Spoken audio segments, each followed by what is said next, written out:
готовый бульон высыпаем перловую крупу. На 3-литровую кастрюлю достаточно 150 грамм крупы. Варим 15 минут. Пока варится крупа, обжариваем лук и морковь.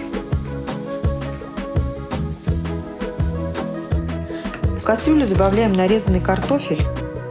Достаточно будет 2 штук средних размеров.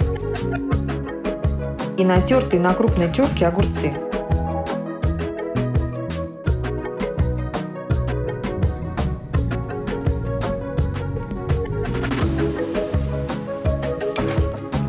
Выкладываем зажарку в кастрюлю.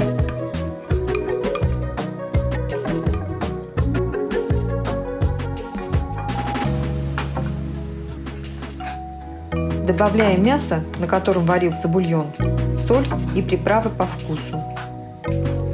Доводим рассольник до готовности.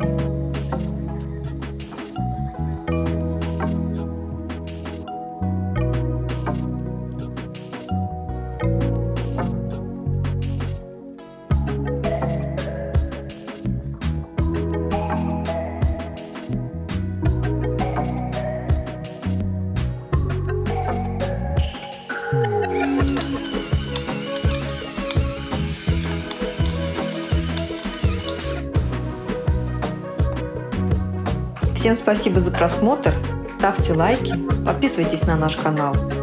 Приятного аппетита!